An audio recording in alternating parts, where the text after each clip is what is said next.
자, 우리 성도의 교제합시다. 우리 앞뒤 좌우로 이렇게 인사하겠습니다. 잘 오셨습니다. 반갑습니다. 이렇게 서로 인사하겠습니다. 네,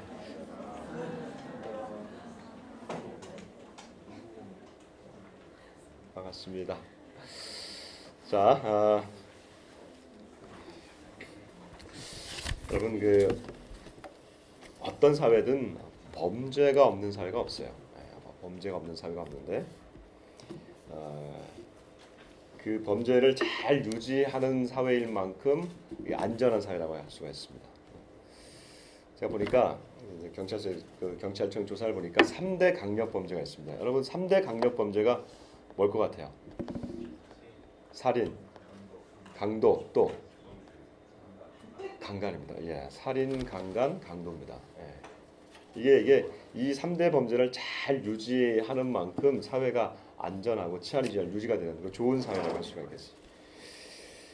근데 참 이 살인 이 세 가지 범죄가요, 이 3대 범죄인데 십계명이 다 나와요. 십계명에 지금 6계명부터 계속해서 나오는 게 살인하지 말라, 그렇죠? 살인죄죠. 간음하지 말라, 강간죄잖아요, 그렇죠? 그다음에 오늘 보니까 강도가 사실은 도둑질하지 말라, 이건 같은 말이거든요. 그러니까 하나님이 우리의 이 악함에 대해서 너무 잘 알고 계시는, 그래서 우리가 십계명으로 알 수가 있습니다. 오늘 우리가 이제 이 8계명, 10계명의 그 8번째 8계명에 대해서 우리가 또 보게 됩니다. 도둑질하지 말라. 도둑질하지 말라. 이게 하나님이 지금 말씀을 하시면서 하나씩 이게 강도가 약해집니다. 제일 먼저 하신 말씀이 뭐예요? 6계명에서 살인하지 말라. 그다음에 간음하지 말라. 자, 그럼 보세요. 살인이 셉니까? 간음이 셉니까? 강도가. 살인이 훨씬 세죠. 그러니까 이게 강도가 센 것부터 하나님 먼저 말씀하시는 거예요. 근데 내려오면 내려올수록 빈도가 세요. 그렇죠? 살인하지 말라, 간음하지 말라, 이제 도둑질하지 말라. 이게 빈도가 점점 많아집니다. 강도는 약해지지만 빈도가 훨씬 많은 것을 지금 하나님 말씀하고 있어요. 그리고 오늘 우리 도둑질하지 말라 이것의 이 다음 번을 보시면, 다음 주에 보시니까 이제 거짓 증거하지 말라. 그다음에 또 마지막에 뭐냐면 탐내지 말라. 거짓 증거와 탐내지 말라, 탐심에 대한 결과가 어쩌면 도둑질일 수 있어요. 그러니까 오늘 이 8계명은 9계명과 10계명까지 연결되는 그러한 계명인 것을 알 수 있습니다. 자, 그럼 오늘 이러한 상황 가운데 우리가 오늘 도둑질하지 말라라고 하는 이 말씀을 우리가 듣습니다. 그리고 이 앞에 우리가 노출됩니다. 자, 여러분 어떠세요? 도둑질하지 말라라고 하는 이 말씀에 여러분 찔리십니까? 안 찔리시죠? 네, 다들 그냥 내가 무슨 도둑질을 했어 이런 표정이에요. 여러분 이 도둑질하지 말라, 도둑질 한다는 게 무슨 말일까요? 도둑질하지 말라 해서 도둑질한다는 게 무슨 말일까요? 남의 소유를 그대로 내가 갖고 오는 겁니다. 어떤 방식이든지 몰래 갖고 오든지 아니면 강압적으로 갖고 오든지. 강압적으로 갖고 오면 이게 이제 강도가 되겠죠. 그러니까 이런 도둑질을 얘기했을 때 여러분에게 물어볼게요. 여러분들은 이런 도둑질을 해본 적이 있으세요? 없으세요? 있어요. 감사합니다. 아마 우리 안에 제가 없는 사람 없을걸요? 제가 너무 우리 공동체 수준을 낮게 잡았나? 몇 가지 예를 들어볼게요. 여러분이 생각하는 도둑질과 조금 다른 걸 수 있어요. 내가 생각하지 못했던 걸 수 있어요. 여러분 남의 소유물을 가져오는 거잖아요. 만일에 여러분 길 가다가 큰 거금을 봤어요. 길에 떨어진 거. 자, 어떻게 하시겠습니까? 법으로 하면 이거 어떻게 해야 되죠? 경찰서에 갖다 줘야 됩니다. 갖다 주지 않고 내가 가졌을 때 또 도둑질입니다. 예를 들면 이런 겁니다. 차를 주차하다가 잘못하다가 차를 긁을 수가 있겠죠. 남의 차를. 자, 남의 소유물을 손해를 줬습니다. 그때 내가 연락처를 남길 거냐 안 남길 거냐, 안 남기면 도둑질입니다. 그렇죠. 열심히 시험 공부 요즘도 우리 대학생들 좀 시험 기간인데 열심히 시험 공부하는데 요건 조금 모자란 것 같아가지고 시험 머릿속에 외에 자신의 손바닥에 뭘 하나 가지고 들어가는 거 이거 도둑질입니다. 요즘 어떤지 모르겠습니다만 제가 대학 다닐 때만 하더라도 대학 논문을 졸업 논문을 다 써야 됐거든요. 졸업 논문을 써야 될 때 시간은 없지 또 능력은 안 되지 그러나 제출은 해야 되지 그러다 보니까 어떻게 합니까? 남의 이미 기존에 있던 논문을 그대로 가져와서 많이 그냥 참고 그 문헌 없이 그냥 그대로 다 냅니다. 그리고 자신의 이름으로 냅니다. 이거 우리가 뭐라 그러죠? 표절입니다. 이것도 지적 도둑죄입니다. 자, 이런 것들 안 하셨어요? 대단하시네요. 내가 주어야 될 기업주인데 내가 주어야 될 그 임금을 제때 주지 않고 정당한 임금을 주지 않고 내가 가지고 있다가 나중에 주는 거 체불 내지는 떼어먹는 거 착취 다 도둑질입니다. 이러다 보니까 이게 광범위한 의미에서 어떻게 보면 굉장히 이 도둑질이라는 게 우리의 삶에 깊이 들어와 있어요. 그러면 우리가 왜 도둑질 이런 것들을 할까요? 아니 도둑의 심리를 한번 들어가 봅시다. 저와 여러분이 도둑은 아닙니다만은 그래도 그냥 딱 생각해보면 왜 남의 물건을 그냥 가지고 올까요? 강압적으로라든지 아니면 몰래라든지 왜 갖고 올까요? 그거는 그 사람의 그 결과물이나 어떤 물적 결과물이나 아니면 지적 결과물들을 그냥 그대로 가지고 와서 내가 쓸 때 나한테 유익이 있기 때문에 그렇습니다. 그렇죠? 내가 만일 유익하지 않으면 그걸 굳이 가져올 필요가 없겠죠. 다른 말로 하면 이 사람의 이 노력물을 나는 그대로 가지고 온다는 거예요. 근데 여기에 들인 노력은 그냥 갖고 오는 것밖에 없어요. 그게 뭐 완력을 썼든지 아니면 몰래 가지고 왔든지 그만한 노력보다도 훨씬 더 큰 결과가 나한테는 이득이 생기는 거예요. 그러니까 이걸 가지고 오게 되는 거예요. 그러면 역으로 말하면 이거를 빼앗긴 사람, 그 사람은 도대체 어떤 결과를 투입한 거예요, 거기다. 엄청난 투입을 피와 땀을 투입한 겁니다. 나는 잠깐 가져와서 이득을 보지만 이 사람이 빼앗긴 그 물건은 어쩌면 한 달치 월급일 수가 있어요. 한 달 내내 그쵸? 일을 해서 열심히 번 그 노력물일 수 있어요. 어떤 사람은 여러분 요즘 희대의 사기극 있지 않습니까? 그 사람은 수십 명의 그 일생 동안 번 돈을 그대로 가지고 간 그러한 결과입니다. 그러니까 여러분 이 도둑질이라고 하는 것은 다른 말로 하면 내가 노력하지 않은 것을 내가 가지고 와서 내가 내 이득을 삼는 행위입니다. 이러한 노력하지 않고 피 흘리지 않고 땀 흘리지 않는 것에 대한 그 결과물을 가지고 살아가는 인생, 이 인생은 어쩌면 하나님이 우리 인생에게 주신 인생의 법칙을 깨는 일입니다. 왜 그러냐면 하나님이 아담과 하와를 만드시고 이들이 범죄한 이후에 하나님이 말씀하신 게 있어요. 아담에게 이렇게 말씀하셨습니다. 너는 평생에 수고하여야 그 소산물을 먹으리라. 이게 무슨 말이냐면 이제 우리 인간은 아담 이후에 모든 인간은 이제 노력하지 않고 내가 땀 흘리지 않으면 그 소산물을 가져갈 수가 없게 되는, 어쩌면 한편으로는 이게 저주받은 인생입니다. 그러나 또 한편으로는 아담 이후에 우리 인생의 조건 자체가 노력과 수고와 그것의 피의 땀과의 그것을 가지고 하는 열매를 먹는 그러한 인생인 거예요. 그러니까 이게 우리 인생의 생존 법칙이 된 겁니다. 그러므로 아담 이후에 어떤 누구도 여러분 노동하지 않는 사람, 수고하지 않는 인생은 없습니다. 요즘 보면은 금수저, 흑수저 논란이 있는데 여러분 금수저 너무 부러워하지 마세요. 우리 집에도 금수저 있어요. 너무 부러워할 게 없어요. 왜? 그런 금수저에서 태어나신 우리 분들 그 인생들이 만일에 평생 어떤 종류의 노동도 하지 않는다면 하나님이 주신 인생의 법칙을 거스르며 살아가는 거예요. 결국 그가 마지막에 당해야 될 그 인생은 그 심판은 좋을 게 하나도 없습니다.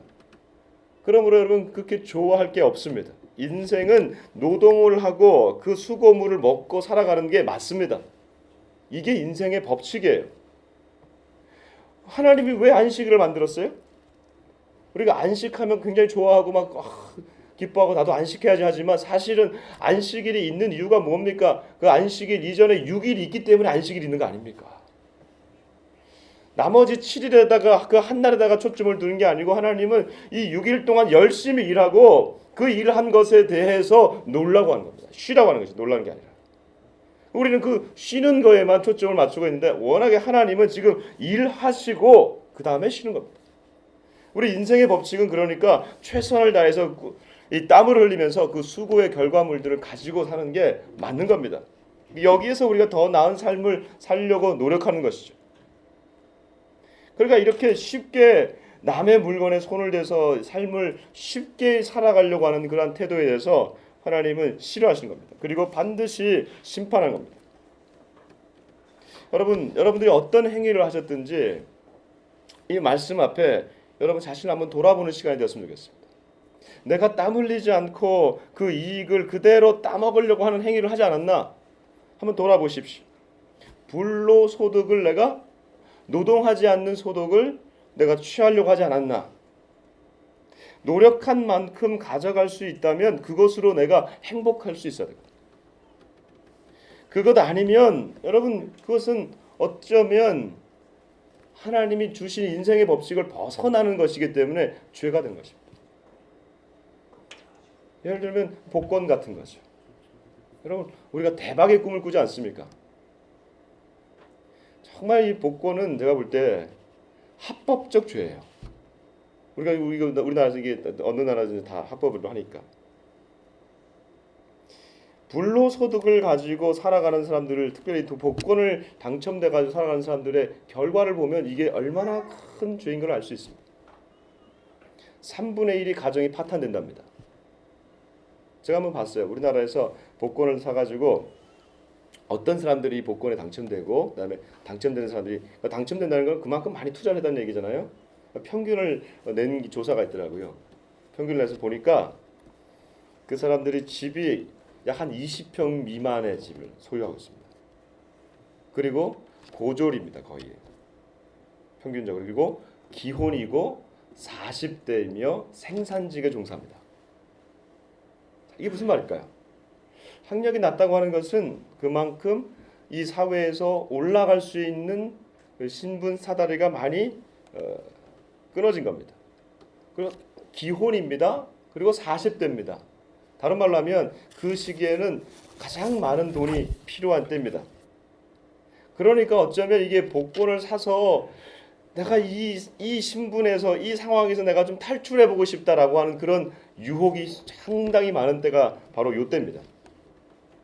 그러니까 내가 노력하지 않고도 내가 이만큼 받아가야지라고 유혹을 받을 수 있다는 거예요. 이것 가지고 누가 뭐라 그러겠어요? 세상에서 뭐라고 하지 않습니다. 오늘 하나님 말씀은 이걸 금합니다.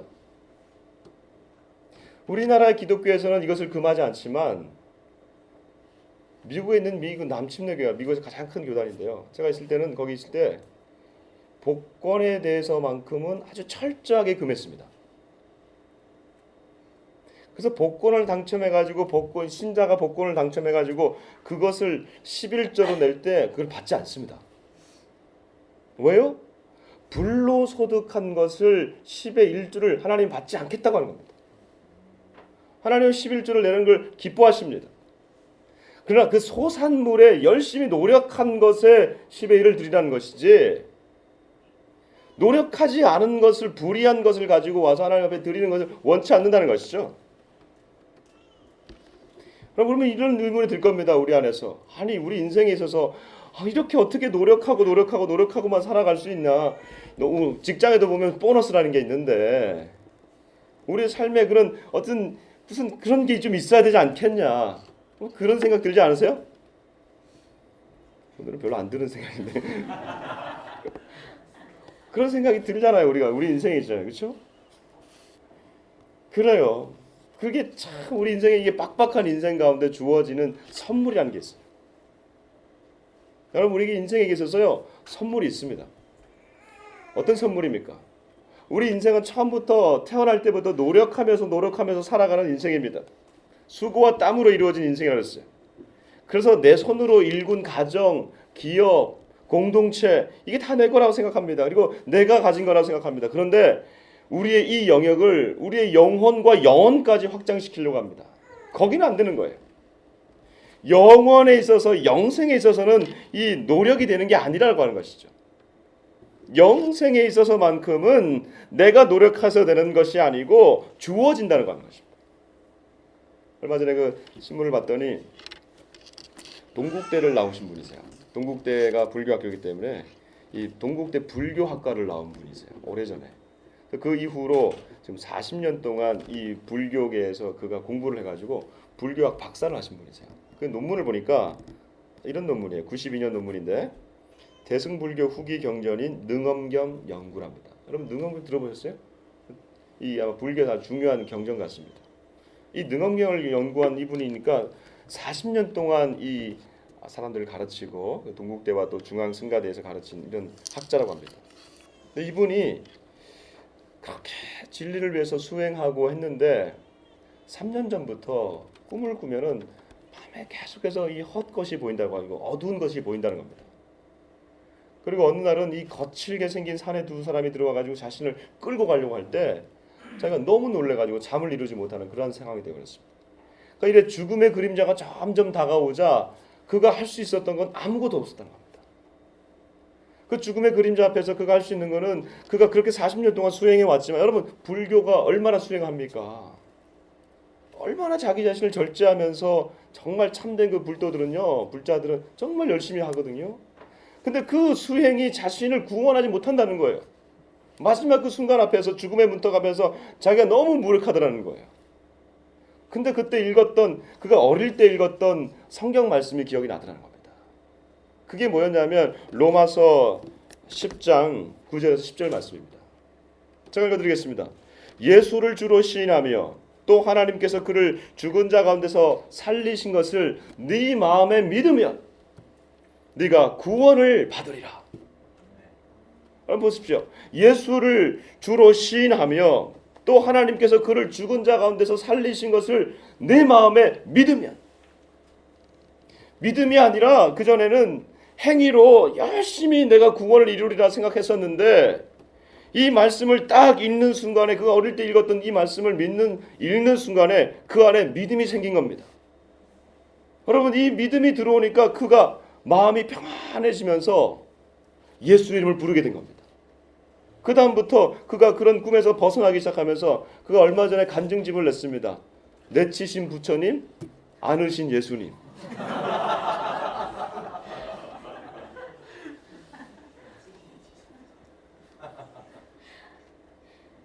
여러분 우리가 이런 노력이 아니라 구원은 노력이 아니라 믿음이라고 하는 것이죠.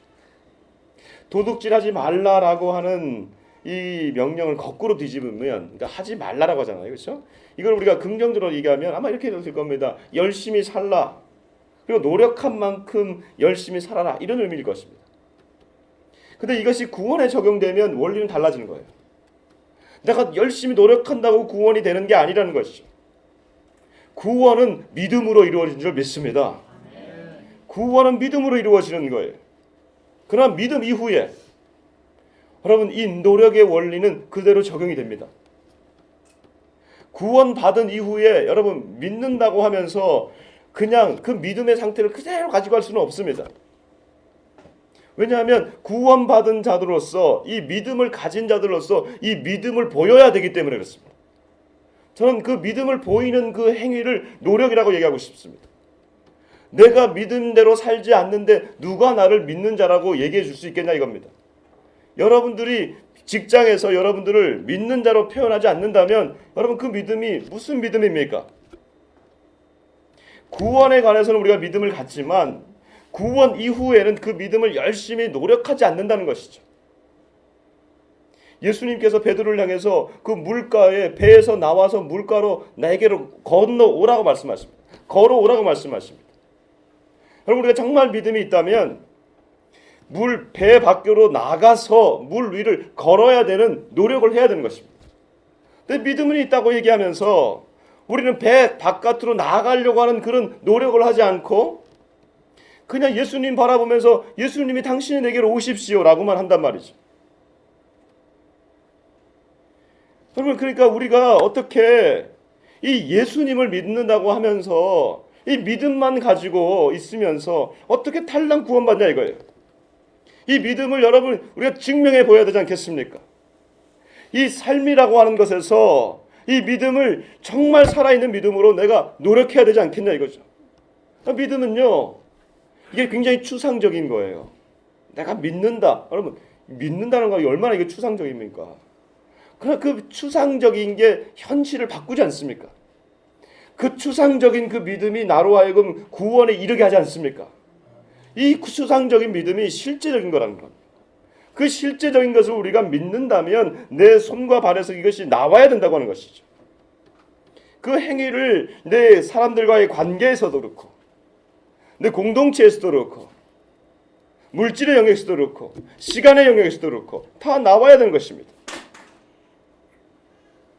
어쩌면 도둑질하지 말라라고 하는 오늘 이 말씀은 우리의 구원과 연결되는 구원의 영역까지 이르는 아주 광범위한 하나님 나라의 삶의 원리를 보여주는 것입니다. 그리고 구원받은 이후의 삶의 원리를 우리에게 말씀해 주시는 겁니다. 그러나 여러분, 우리가 착하게 산다, 이게 무슨 말입니까? 그것은 노력한 만큼 우리가 살아가고 거기에 만족하고 거기에서 출발하는 것입니다. 그리고 하나님을 믿으면서 그분의 구원을 찬양하면서 그 믿음을 주신 그 하나님을 찬양하면서 그 믿음을 우리가 노력하면서 살아가는 것입니다. 우리의 실제적인 고민이 있습니다. 현대 사회를 살면서 우리의 실제적인 고민이 하나 있어요.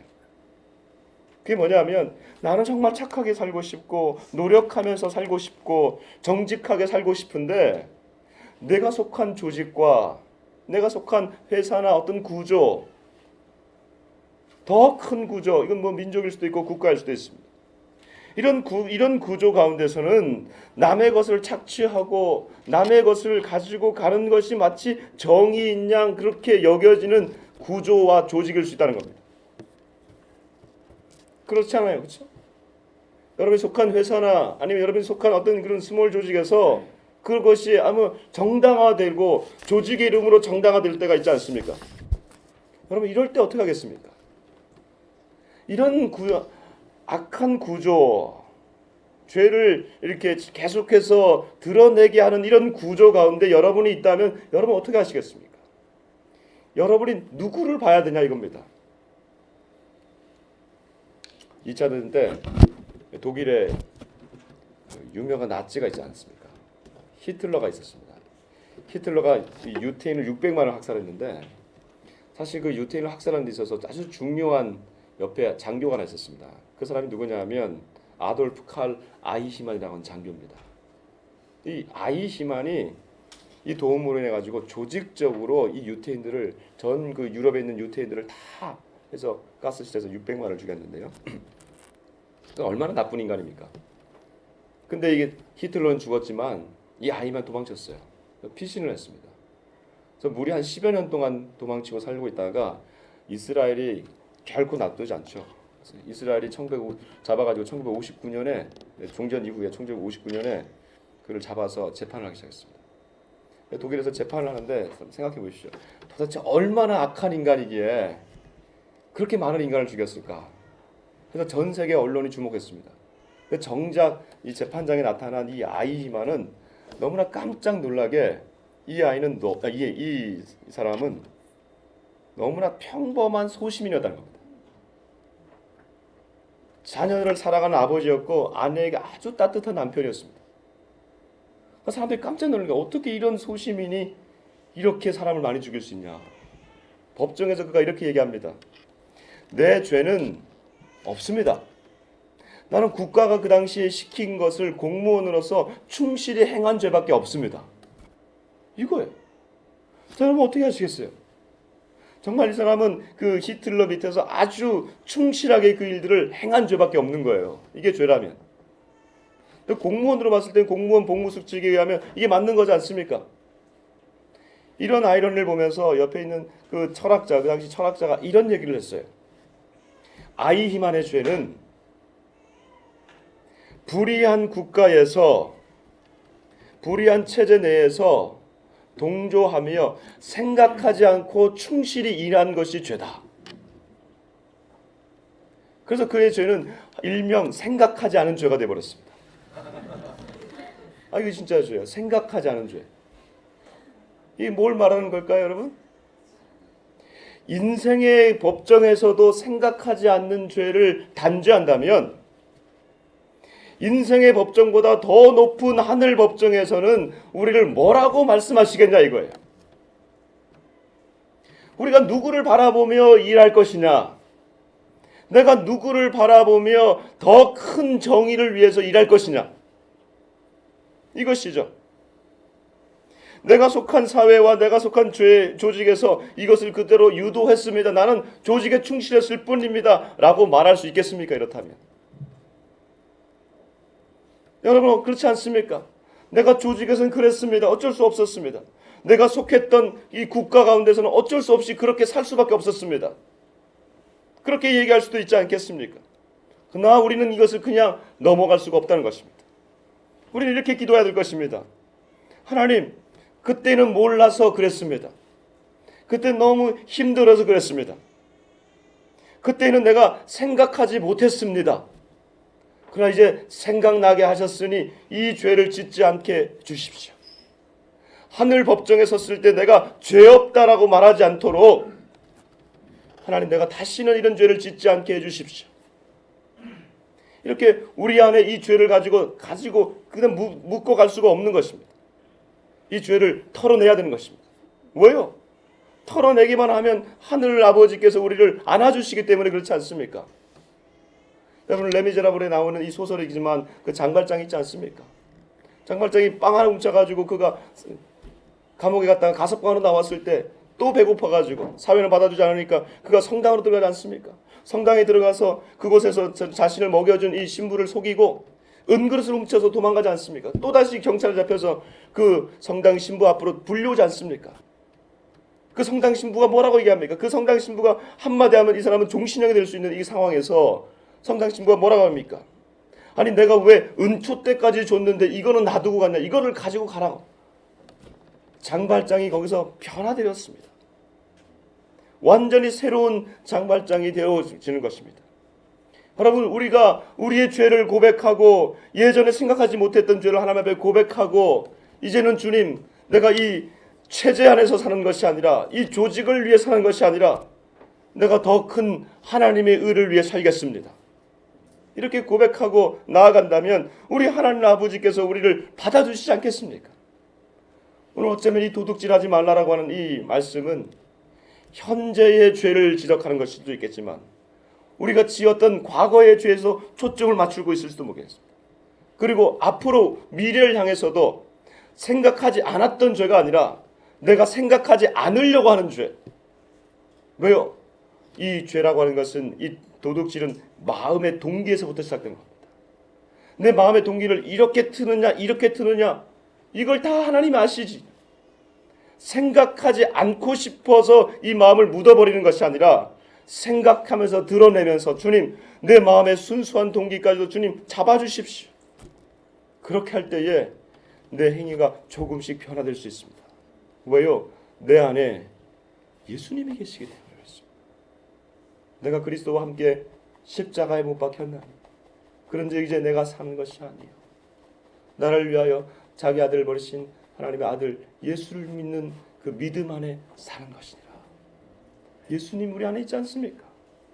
예수님이 우리 안에 계신데 우리의 마음의 동기를 누구보다도 잘 아시는 분이 예수님이신데, 여러분, 예수님 모시고 손과 발에서 이 믿음을 보이는 주의 사랑하는 백성들 되시기를 주로 축복합니다. 하나님 아버지, 우리 내면의 동기까지도 쳐다보시고 관찰하시면서 은밀한 중에 보시는 하나님 앞에 우리가 서 있습니다. 조직 가운데 거하면서 정직하게 살고 싶어도 그것을 표현하면 찍히는 그런 체제 가운데 우리가 있습니다. 주님, 연약한 소시민으로 우리가 살아가고 있습니다. 그러나 주님, 주께서 우리에게 성령을 주셨는데 성령의 법을 따라가는 우리가 되게 하여 주시소. 하나님, 하늘 법정에 서는 나를 두려워하게 하여 주셔서 하나님이 바라보시면서 네가 악한 사회에 살면서도 네가 선하게 살았구나 칭찬받게 하여 주옵소서. 하나님, 그리 살기가 어렵지만 다시 한번 그리 살기를 다짐하며 우리 지나간 모든 연약함과 죄악들을 주님 앞에 올려드립니다. 주여, 성령으로 다시 한번 씻어주시고 예수님의 제자들로 예수님이 거하시는 거룩한 성전으로 이번 한 주도 살아가게 하여 주옵소서. 이 나라가 그런 나라가 되게 하여 주시고 이 민족이 그런 민족이 되게 하시고 통일이 그런 과정이 되게 하여 주옵소서. 감사하며 예수님 이름으로 기도드립니다. 아멘.